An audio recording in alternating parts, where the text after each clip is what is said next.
ನಮಸ್ಕಾರ. ಇದು ಸುದ್ದಿ ವಿಶ್ಲೇಷಣೆ. ನಾನು ಶಶಿಧರ್ ಭಟ್.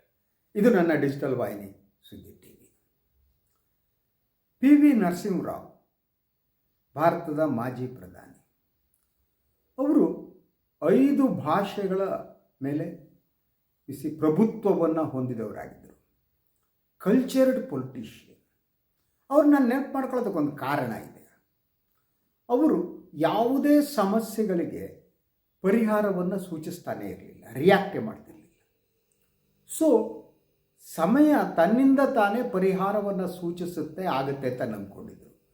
ಯಾವುದೇ ಸಮಸ್ಯೆಯನ್ನು ಬಗೆಹರಿಸದಿರುವುದೇ ನರಸಿಂಹರಾವ್ ಅವರ ಒಂದು ನೀತಿಯಾಗಿತ್ತು.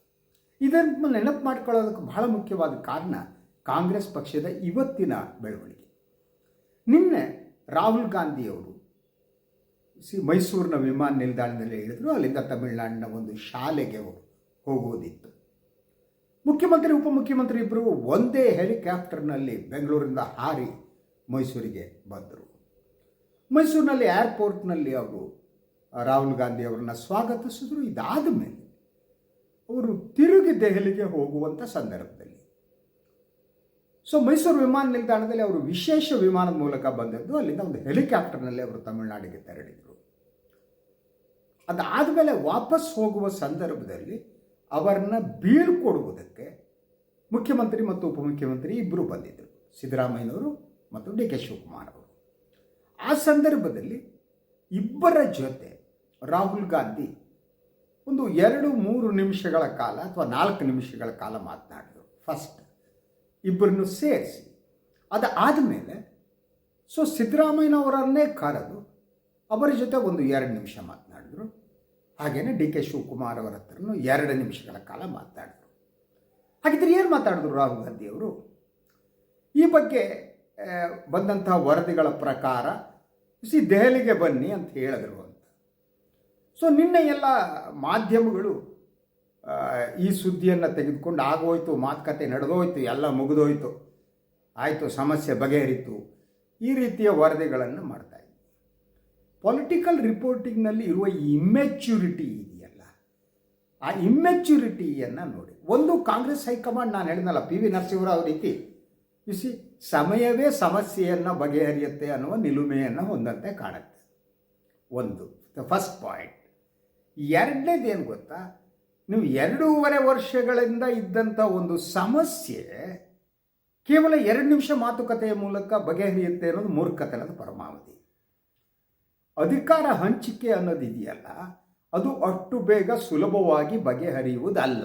1 ನಿಮಿಷ ಏರ್ಪೋರ್ಟ್ನಲ್ಲಿ ಮಾತಾಡಿಬಿಟ್ಟು ಮತ್ತು ಹಾಗಿದ್ರೆ ರಾಹುಲ್ ಗಾಂಧಿಯವರು ದೆಹಲಿಗೆ ಬನ್ನಿ ಅಂತ. ಅದರ ಜೊತೆಗೆ ಇಬ್ಬರು ಯಾವ ವಿಚಾರವನ್ನು ಮಾತಾಡಿದ್ರು ಅನ್ನುವ ವಿವರಗಳೇ ಇಲ್ಲ. ಅದು 1-to-1 ಮೀಟಿಂಗ್ ಅಲ್ವಾ? ಒಂದು ಸಿದ್ದರಾಮಯ್ಯನವರು ರಾಹುಲ್ ಗಾಂಧಿ ಅವರ ಹತ್ರ ಏನು ಮಾತಾಡಿದ್ರೆ ಅಂತ ಸಿದ್ದರಾಮಯ್ಯ ಹೇಳಬೇಕು, ಡಿ ಕೆ ಶಿವಕುಮಾರ್ ಏನು ಮಾತಾಡಿದ್ರು ರಾಹುಲ್ ಗಾಂಧಿ ಹತ್ರ ಪ್ರತ್ಯೇಕವಾಗಿ ಅನ್ನೋದ್ರೆ ಡಿ ಕೆ ಶಿವಕುಮಾರ್ ಹೇಳಬೇಕು. ಅವರಿಬ್ಬರು ಮಾಧ್ಯಮಕ್ಕೆ ಹೇಳಿದ್ರ ಸಾಧ್ಯ ಇಲ್ಲ. ಹಾಗಿದ್ರೆ ಅವರು ಮಾತನಾಡಿದ್ರು ಅನ್ನೋದು ನಮ್ಮ ಮಾಧ್ಯಮಗಳಿಗೆ ಗೊತ್ತಾಗ್ದೆ ಹೇಗೆ ಅಲ್ವಾ? ಏನು ಇಂಥ ಈ ಪೊಲಿಟಿಕಲ್ ರಿಪೋರ್ಟಿಂಗ್ನಲ್ಲಿ ಏನು ಮಾಡ್ತಾರೆ ಗೊತ್ತಾ ನಿಮಗೆ? ಈ ರಾಜಕಾರಣಿಗಳ ಸುತ್ತಮುತ್ತಲೂ ಇರ್ತವೆ ಈ ಗ್ರಹಗಳು, ಉಪಗ್ರಹಗಳು ಓಡಾಡ್ತಿರ್ತವೆ ಆ ಕಡೆ ಈ ಕಡೆ. ಅವ್ರ ಹತ್ರ ಸಾಹೇಬರು ಮೀಟ್ ಮಾಡಿದ್ರಲ್ಲ, ಏನಾಯಿತು ಅಂತ ಕೇಳೋದು, ಅವ್ರೇನೋ ಹೇಳೋದು, ಇಲ್ಲಿ ಸುದ್ದಿಗಳನ್ನ ಹೊಡೆಯೋದು. ಆಯಿತಾ? ಒಂದು ನೀವು ವಿಮಾನ ನಿಲ್ದಾಣದಲ್ಲಿ ಸ್ವಾಗತಿಸೋಕೆ ಏನು ಹೋಗಿದ್ದಾರೆ ಇವರು, ಆವಾಗಲೇ ಸಮಸ್ಯೆ ಬಗೆಹರಿಯುತ್ತೆ, ಆ ಚರ್ಚೆ ಮಾಡ್ತಾರಂತೆ 2 ದಿನಗಳಿಂದ ನಮ್ಮ ಟಿ ವಿ ಮಾಧ್ಯಮಗಳು ಹೊಡೆದಿದ್ದೇ ಸುದ್ದಿಗಳನ್ನ ಹೊಡೆದಿದ್ದು. ಯಾರು ಏರ್ಪೋರ್ಟ್ನಲ್ಲಿ ನಿಂತ್ಕೊಂಡು ಮಾತಾಡ್ತಾರೆ ರೀ? ಎಟ್ಲೀಸ್ಟ್ ಅಂತ ಡಿಸ್ಕಷನ್ ಮಾಡೋದಿದ್ರೆ, ಫಾರ್ ಎಕ್ಸಾಂಪಲ್ ವಿಮಾನ ನಿಲ್ದಾಣದ ಲಾಂಜ್ ಇರುತ್ತೆ ಅಲ್ವಾ, ಅಲ್ಲೂ ಕೂತ್ಕೊಂಡು ಚರ್ಚೆ ಮಾಡ್ಬೋದು. ಅದ್ರ ಜೊತೆ ವಿಮಾನ ತಪ್ಪಿಸುತ್ತೆ ಅಂತ ಭಯ ಇಲ್ಲ. ಯಾಕಂದರೆ ನಾನು ಈ ಮೊದಲೇ ಹೇಳಿದಾಗೆ ರಾಹುಲ್ ಗಾಂಧಿ ಅವರು ವಿಶೇಷ ವಿಮಾನದಲ್ಲಿ ಬಂದಿದ್ದರು. ಹಾಗೇನೆ ಅವರು ಹೆಲಿಕಾಪ್ಟರ್ನಲ್ಲಿ ತಮಿಳುನಾಡಿಗೆ ಹೋಗ್ತು. ವಿಶೇಷ ವಿಮಾನದಲ್ಲಿ ಬಂದಿರೋದ್ರಿಂದ ವಿಮಾನ ಎಷ್ಟೊತ್ತಿಗೆ ಟೇಕ್ ಆಫ್ ಆಗಬೇಕು, ಎಷ್ಟೊತ್ತಿಗೆ ಲ್ಯಾಂಡ್ ಆಗಬೇಕು, ದಟ್ ಇಸ್ ಇದು. ಅವರಿಗೆ ಮಾತನಾಡಬೇಕು ಅಂತ ಇದ್ದಿದ್ದರೆ ಅವರು ವಿಮಾನ ನಿಲ್ದಾಣದಲ್ಲೇ ಕೂತ್ಕೊಂಡು ಇಬ್ಬರನ್ನು ಪ್ರತ್ಯೇಕವಾಗಿ ಕರೆದು ಮಾತಾಡೋದು. ರೋಡ್ನಲ್ಲಿ ನಿಂತ್ಕೊಂಡು ನಮ್ಮ ಚಾನಲ್ಗಳು ಹೋಗ್ಬಿಟ್ಟು ಅವರೆಲ್ಲೋ ಇಬ್ಬರನ್ನ ಮಾತನಾಡೋದು, ಒಂದು ಲಾಂಗ್ ಶಾಟ್ ಹಾಕ್ಬಿಟ್ಟು ಈ ಅಂತ ಸ್ವಲ್ಪ ಕ್ಲೋಸಪ್ಗೆ ಹೋಗ್ಬಿಟ್ಟು ನಡೆಯುತ್ತಿದೆ ಚರ್ಚೆ ಅಂತ. ಏನು ನಡೀತದೆ? 2 ನಿಮಿಷಕ್ಕೆ ಇನ್ನೇನು ಚರ್ಚೆ ಮಾಡೋಕ್ಕಾಗುತ್ತೆ? ಈ ಕಾಂಗ್ರೆಸ್ನ ಈ ಅಧಿಕಾರ ಹಂಚಿಕೆ ಸಮಸ್ಯೆ ಪ್ರಾರಂಭ ಆದ ಕಾಲದಿಂದ ಬರೀ 2 ನಿಮಿಷ ಮಾತುಕತೆ ನಡೆಯುತ್ತೆ. ಅವು 2 ನಿಮಿಷ ಮಾತುಕತೆ ನಡೀತು ಅಂತ ತಕ್ಷಣ ಅದು ಏನು ನಡೀತೋ ಗೊತ್ತಿಲ್ಲ, ನಮ್ಮ ಮಾಧ್ಯಮಗಳು ಸುದ್ದಿ ಹಾಕಿ ಮಲಗಿಸ್ತಾರೆ, ಹಿಂದೆ ಮುಂದಿಲ್ಲ. ಇಟ್ಸ್ ಎ ಇಮ್ಯಾಚ್ಯೂರಿಟಿ ಅಂತ. ಸೊ ಏನಾದರೂ ಪ್ರಸ್ತಾಪ ಮಾಡಿದರೆ ಏನು, ಕೆಲವು ಪ್ರಿಂಟ್ನಲ್ಲಿ ಇವತ್ತು ಬಂದ ಹಾಗೆ ದೆಹಲಿಗೆ ಬನ್ನಿ ಅಂತ ಹೇಳಿರ್ಬೋದು. ದೆಹಲಿಗೆ ಬನ್ನಿ ಅಂತ ಹೇಳಿದ ತಕ್ಷಣ ಏನೋ ಆಗುತ್ತೆ ಅಂತಲ್ಲ, ಟೈಮ್ ಕೊಟ್ಟಿದೆ. ಇಂಥ ದಿನ ಬನ್ನಿ, ನಿಮ್ಮಿಬ್ಬರನ್ನು ಕೂಡಿಸಿ ಮಾತಾಡ್ತೀನಿ, ಇಂಥ ದಿನ ಸಿದ್ದರಾಮಯ್ಯನವರೇ ನೀವು ಬನ್ನಿ, ನಿಮ್ಮ ಜೊತೆ ಚರ್ಚೆ ಮಾಡೋಣ, ಡಿ ಕೆ ಶಿವಕುಮಾರ್ ನೀವು ಇಂಥ ದಿವಸ ಬನ್ನಿ ಮಾತಾಡೋಣ. ಈ ರೀತಿ ಒಂದು ಸಮಯವನ್ನು ಕೊಟ್ಟು ದಿನಾಂಕವನ್ನು ನಿಗದಿಪಡಿಸಿ ಚರ್ಚೆ ಮಾಡಿದರೆ ಅದಕ್ಕೊಂದು ಗಾಂಭೀರ್ಯ ಇದೆ ಅಂತ ಅರ್ಥ. ಇಲ್ಲಿ ಹಾಗಲ್ಲ, ವಿಮಾನ ನಿಲ್ದಾಣ ಡೆಲ್ಲಿಗೆ ಬರ್ರಿ ಅಂತ, ಬರ್ರಿ ಒಂದು ದಿವಸ. ಈ ನಮ್ಮ ಕಡೆ ಮಲೆನಾಡು ಕಡೆ ಏನು ಮಾಡ್ತಾರೆ ಗೊತ್ತಾ, ಈ ಬೇರೆ ಮನೆಗೆ ಊಟಕ್ಕೆ ಹೋಗಿರ್ತಾರೆ ನೋಡಿ, ಆ ಊಟ ಮುಗಿಸಿ ಹೊರಡ್ಬೇಕಾದ್ರೆ ಆಯಿತು ನಮ್ಮ ಮನೆಗೆ ಬನ್ನಿ ಅಂತ ಹೇಳ್ತಾರೆ. ಆಯಿತು ಬರ್ತೀವಿ ನಮ್ಮ ಮನೆಗೆ ಬನ್ನಿ, ಊಟಕ್ಕೆ ಬನ್ನಿ ಒಂದು ದಿವಸ ಅಥವಾ ಇನ್ನೊಂದಕ್ಕೆ ಬನ್ನಿ ಅಂತ. ಆ ಲೆಕ್ಕಾಚಾರನ ಇದು ರಾಜಕಾರಣ ಅಂದರೆ ದೆ ಶುಡ್ ಬಿ ಡಿಸ್ಕಷನ್. ಅದರ ಜೊತೆಗೆ ರಾಹುಲ್ ಗಾಂಧಿ ತಮ್ಮ ಅಂಗಳದಲ್ಲಿದ್ದ ಬಾಲನ್ನು ಅವ್ರು ಈಗಾಗಲೇ ಎತ್ತು ಒಗೆದಾಗೋಗ್ಬಿಟ್ಟಿದೆ. ಒಂದು ಕೆಲಸ ಮಾಡಿ, ನೀವು ಖರ್ಗೆ ಅವ್ರ ಹತ್ರ ಚರ್ಚೆ ಮಾಡಿ, ಖರ್ಗೆ ಅವ್ರ ಹತ್ರ ಮಾತನಾಡಿ, ಕೆ ಸಿ ವೇಣುಗೋಪಾಲ್ ಹತ್ರ ಮಾತಾಡಿ. ಅವ್ರು ಎರಡೇ ಹೇಳಿದ್ರು ರಾಹುಲ್ ಗಾಂಧಿ. ಸೊ ಖರ್ಗೆ ಅವ್ರ ಹತ್ರ ಇವ್ರು ಮಾತಾಡ್ತಾನೆ ಇದ್ದಾರೆ. What happen? ಈಗ ನಿನ್ನೆ ಎಲ್ಲ ಮೊನ್ನೆ ಕೂಡ ಡಿ ಕೆ ಶಿವಕುಮಾರ್ ಅವರು ಸುಮಾರು ಹೊತ್ತು ಖರ್ಗೆ ಅವ್ರ ಹತ್ರ ಮಾತನಾಡಿದ್ರು ಅಲ್ವಾ. ಸೊ ಅದ್ರ ಜೊತೆಗೆ ಒಂದು ಉತ್ತರ ಕರ್ನಾಟಕದ ಒಂದು ಫಂಕ್ಷನ್, ಕಲ್ಯಾಣ ಕರ್ನಾಟಕದ ಫಂಕ್ಷನ್ನಲ್ಲಿ ಸಿಕ್ಕಿದ್ರು, ಅಲ್ಲೂ ಖರ್ಗೆ ಅವರು ಅದ್ಭುತವಾಗಿ ಮಾತನಾಡಿದ್ದು. ಈ ಅಭಿವೃದ್ಧಿಗೆ ಸಂಬಂಧಪಟ್ಟ ಹಾಗೆ ಡಿ ಕೆ ಶಿವಕುಮಾರ್ ಹೇಳಿದ್ದು, ನಾನು ಉತ್ತರ ಕರ್ನಾಟಕದಲ್ಲಿ ಇಲ್ಲಿ ಹುಟ್ಟಬೇಕಾಗಿತ್ತು ಅಂತ ತಕ್ಷಣ ಉತ್ತರ ಕೊಡೋ, ರೀ ನೀವು ಹುಟ್ಟೋದ ಅಗತ್ಯ ಇಲ್ಲ ರೀ ನಮಗೆ. ಸೊ ನೀವು ಅಟ್ಲೀಸ್ಟ್ ನಿಮ್ಮ ಕಾನ್ಸ್ಟಿಟ್ಯೂನ್ಸಿಗೆ, ಸಿದ್ದರಾಮಯ್ಯನವ್ರ ಕಾನ್ಸ್ಟಿಟ್ಯೂನ್ಸಿ ಮೈಸೂರು ಮತ್ತು ಡಿ ಕೆ ಶಿವಕುಮಾರ್ ಅವ್ರ ಕಾನ್ಸ್ಟಿಟ್ಯೂನ್ಸಿ ಕನಕಪುರ, ಅಲ್ಲಿ ಖರ್ಚು ಮಾಡಿದ್ದು ಒಂದು ಸ್ವಲ್ಪ ಹೊತ್ತರಾದ್ರು ನಮ್ಮ ಕಡೆ ಮಾಡ್ರಪ್ಪ, ಕಣ್ಣು ಬಿಡ್ರಪ್ಪ, ಸಾಕು, ನೀವು ಇಲ್ಲಿ ಹುಟ್ಟೋದು ಬೇಡ, ನಾವು ನೋಡ್ಕೊತೀವಿ ಅಂದರು ಖರ್ಗೆ ಅವರು. ಸೊ ಹೀಗೆ ಈ ರೀತಿ ಮಾತನಾಡುವಷ್ಟು ಇದಿರಬೇಕಾದ್ರೆ ಅವ್ರು ಏನು ಮಾತನಾಡೋದಕ್ಕಾದ್ರೆ ಏನು problem? What it shows? It shows ಅದೇನೇ ಕಾಂಗ್ರೆಸ್ ಹೈಕಮಾಂಡ್ ತಕ್ಷಣ ಸಮಸ್ಯೆಯನ್ನು ಬಗೆಹರಿಸುವ ಮನಸ್ಥಿತಿ ಇಲ್ಲ, ಅಥವಾ ಅವರಿಗೆ ಅದು ಸಮಸ್ಯೆ ಅಂತಾನೆ ಅನಿಸಲ್ಲ. ಸೊ ಅದಕ್ಕಾಗಿ ಡಿ ಕೆ ಶಿವಕುಮಾರ್ ಅವರ ಪಾಪ ಅವರ ಬೆಂಬಲಿಗರಿಗೆಲ್ಲ ಕೂತ್ಬಿಟ್ಟು ಸ್ಟೇಟ್ಮೆಂಟ್ಗಳ ಮೇಲೆ ಸ್ಟೇಟ್ಮೆಂಟ್ ಕೊಡ್ತಾರೆ. ನಾನು ಈ ಹಿಂದೆನೂ ಹೇಳಿದೆ, ಡಿ ಕೆ ಶಿವಕುಮಾರ್ ಅವರು ಬಸ್ ತಪ್ಪಿಸ್ಕೋಬಾರ್ದು. I will tell you that ಅವ್ರು ಮುಖ್ಯಮಂತ್ರಿ ಆದ ನಂದು ಆಕ್ಷೇಪ ಏನಿಲ್ಲ, ಕಾಂಗ್ರೆಸ್ ಆರಿಸಿದ್ರೆ ಆಗಲಿ, ಅವರು ಪಕ್ಷಕ್ಕೆ ಕೆಲಸ ಮಾಡಿದರೆ ಅನ್ನೋದು ಇಲ್ಲ. ಆದರೆ ಆ ಚಿಲ್ಟು ಪುಲ್ಟುಗಳ ಹತ್ರ ಈ ಹೇಳಿಕೆ ಕೊಡೋದಿದೆಯಲ್ಲ, ಆ ಹೇಳಿಕೆ ಕೊಡೋದೇನಿದೆ ಅದು ಕಾಂಗ್ರೆಸ್ಸಿಗೂ ಒಳ್ಳೆಯದಲ್ಲ, ಅವರಿಗೂ ಒಳ್ಳೆಯದಲ್ಲ. ಆ ರಾಮನಗರದ MLA ಇಕ್ಬಾಲ್ ಹುಸೇನ್ ಅವರಂತೂ ಈ ಡೆಡ್ಲೈನ್ ವೀರ ಕಂಡ್ರಿ. ಆ ಮನುಷ್ಯ ಬಂದ ಕಡೆ ಡೆಡ್ಲೈನ್ ಆಯಿತು, 4ನೇ ತಾರೀಕು ಮುಗಿದೋಯ್ತು, 6ನೇ ತಾರೀಕು ಆಯಿತು, 9ಕ್ಕೆ ಮುಗಿದೋಯ್ತು. ಮೊನ್ನೆ ನೋಡಿದ್ರೆ ಇಲ್ಲ ಆಗೋಯ್ತು, ಸಂಕ್ರಾಂತಿ ನಂತರ ಆಗೋಯ್ತು, ಸಂಕ್ರಾಂತಿ ನಾಳೆ. ಈ ರೀತಿ ಹೇಳಿಕೆಗಳು, ನಾವು ಈ ಚಾನಲ್ಗಳು ಹೋಗೋದು ಗೂಟಾಡಿಯೋದು, ಬಾಯಿ ಬಂದ ಮಾತಾಡೋದು, ಇದು ಡಿ ಕೆ ಶಿವಕುಮಾರ್ ಅವರಿಗೆ ಒಳ್ಳೆಯದಲ್ಲ. ಇದು ಅವ್ರು ಯಾರು ತಮ್ಮ ವಿರುದ್ಧ ಯಾರೋ ಸೀನಿಯರ್ಸ್ ಹತ್ರ ಹೇಳಿಸ್ಲಿ, ಈ ಚಿಲ್ಟು ಪುಟ್ಟು ಗೌರವ ಬರಲ್ಲ. ನಾನು ಹೇಳ್ತಾನೆ ಇವರು ಚನ್ನಗಿರಿ MLA ಬಸವರಾಜ್ ಶಿವಗಂಗಾ ಅವರು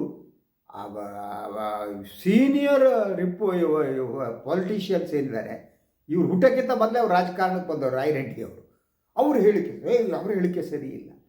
ಸ್ವಲ್ಪ ದಿನ ರಾಜಕಾರಣದಲ್ಲಿ ಅನುಭವ ಆಗುವವರೆಗೆ ಕೂತ್ಕೋಬೇಕು. ಇವರ ಡಿ ಕೆ ಶಿವಕುಮಾರ್ ಅವ್ರ ಬಗ್ಗೆ ಅವ್ರ ಪ್ರೀತಿ ಇಟ್ಕೊಳ್ಳೋ ತಪ್ಪಲ್ಲ, ಆದರೆ ಯಾರ ಬಗ್ಗೆ ಯಾಕೆ ರಿಯಾಕ್ಟ್ ಮಾಡಬೇಕು? ಪಕ್ಷದಲ್ಲಿ ಯಾರು ಸೀನಿಯರು, ಯಾರು ಸೀನಿಯರ್ ಅಲ್ಲ.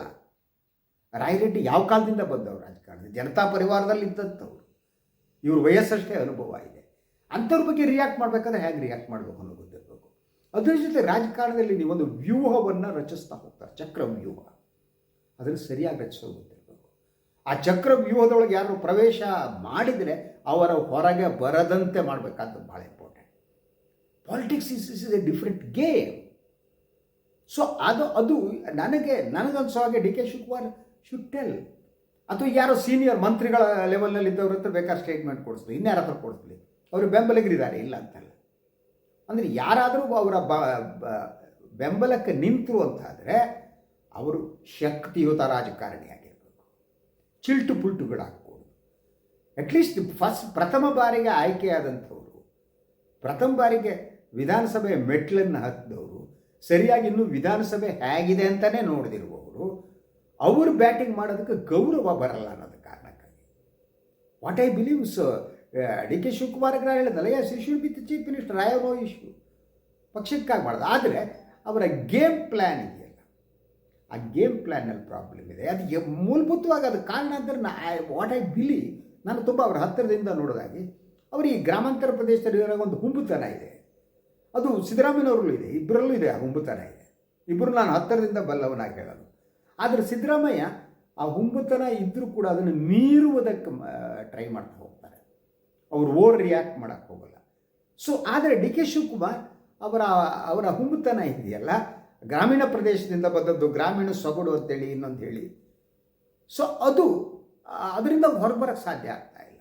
ಅದನ್ನು ಕೆಲವರು ದುರಹಂಕಾರ ಅಂತಾರೆ, ಭಾಳ ಜನ ಹೇಳ್ತಾರೆ. ಅದನ್ನು ಸಿದ್ದರಾಮಯ್ಯವ್ರ ಬಗ್ಗೆನೂ ಹೇಳ್ತಾ ಇದ್ರು, ಅವ್ರಿಗೇನು ರೀ ದುರಹಂಕಾರ ಅಂತ.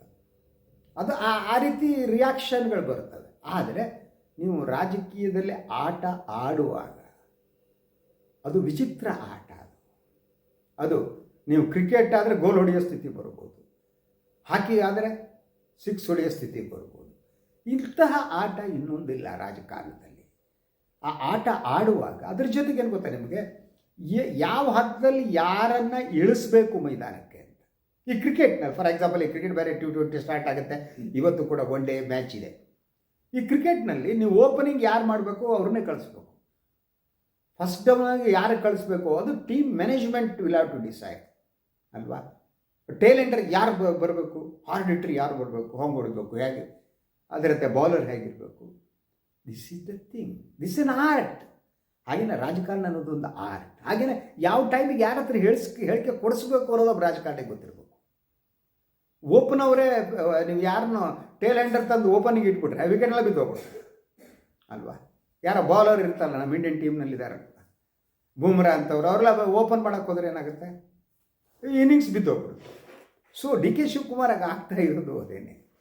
ಅವರು ಯಾರನ್ನು ಓಪನಿಂಗ್ ಬಿಡಬೇಕೋ, ಯಾರನ್ನ ಮಿಡ್ಲ್ ಆರ್ಡರಿಗೆ ಕಳಿಸ್ಬೇಕೋ, ಯಾರ ಹತ್ರ ಬಾಲ್ ಮಾಡಿಸ್ಬೇಕೋ ಅವ್ರು ಮಾಡ್ತಾ ಇರ್ಬೋದು. ಆದರೆ ಈ ರೀತಿ ಈ ಶಿವಗಂಗಾ ಅಂತವರು, ಈ ಇಕ್ಬಾಲ್ ಹುಸೇನ್ ಅಂತವ್ರ ಹೇಳಿಕೆ ಮೂಲಕ ಅವರ ಆಟ ಏನಿದೆ ಆ ಆಟ ಕೆಟ್ಟೋಗ್ಬಿಡುತ್ತೆ, ಅದು ಫೇಲ್ ಆಗುತ್ತೆ.